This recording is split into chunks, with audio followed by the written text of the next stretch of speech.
हम अगर मसलियात पसंद रहे तो देखिए आगे क्या क्या होता है।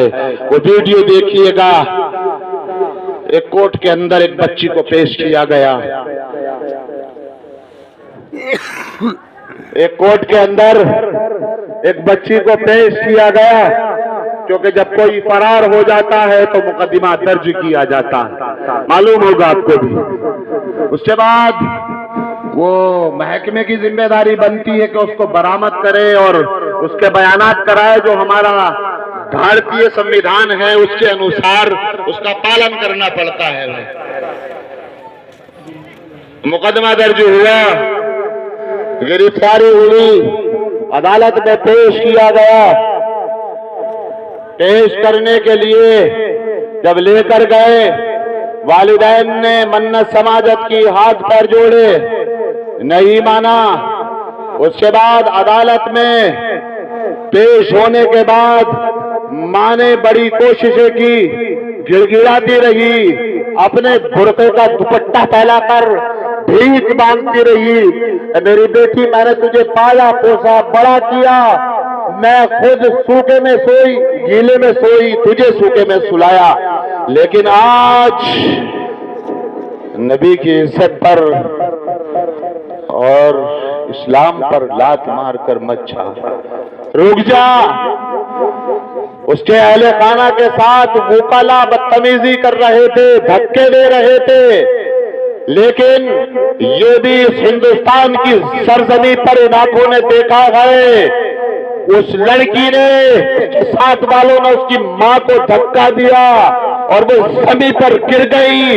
लड़की फोर व्हीलर में बैठ करके चलती बनी और उसके सामने उसकी मां के जिस्म से रूह परवास कर गई।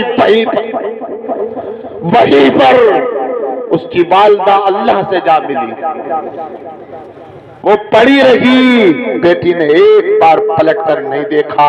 अपनी मां को उठा लो। अरे जब तू रोती थी मां का कलेजा फट जाता था। वो बाप जब तू बीमार हुई, अपनी इज्जत, अपनी दौलत, अपनी शोहरत सब कुछ दांव पर रखकर इन बच्चों के लिए डॉक्टरों में अगर ब्याज लेना पड़ा, लिया हम लोग। इन बच्चों के लिए अगर जमीन बेचनी पड़ी, बेची। इन बच्चों के लिए अगर कुछ भी दांव पर लगाना पड़ा, एक मां को इस हिंदुस्तान के अंदर न जाने कितने वाकयात हैं। अगर एक मां को अपने बच्चे की जिंदगी बचाने के लिए इज्जत का सौदा करना पड़ा तो उसने कर दिया, ये जायज नहीं है। लेकिन ये मैंने खुद ने पढ़े हैं, आज मैंने इन आंखों से देखा, आंखें भर आई खुदा की कसम।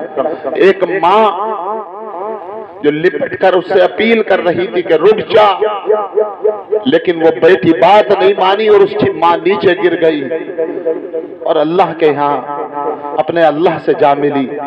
क्या गुजरी होगी उस मां के दिल पर। आप लोग भी तो सोचें, हमारी भी बहन है, हमारी भी बेटी है। अगर हम इनको दीन से जोड़े रखेंगे, इनके बताएंगे इस्लाम क्या है, बताएंगे ईमान की ताकत क्या है, तो ही इनको पता चलेगा भाई। नहीं बताएंगे तो नहीं पता चलेगा। ये लड़के हों या लड़कियां हों, ऐसे ही धक्के मार कर निकल जाएंगे, जरा से भी परवाह नहीं करेंगे, बाद में रोते रहना। मैं बता दूं आपको, हजरत मुफ्ती मोहम्मद तकी उस्मानी रहमतुल्लाह अलैह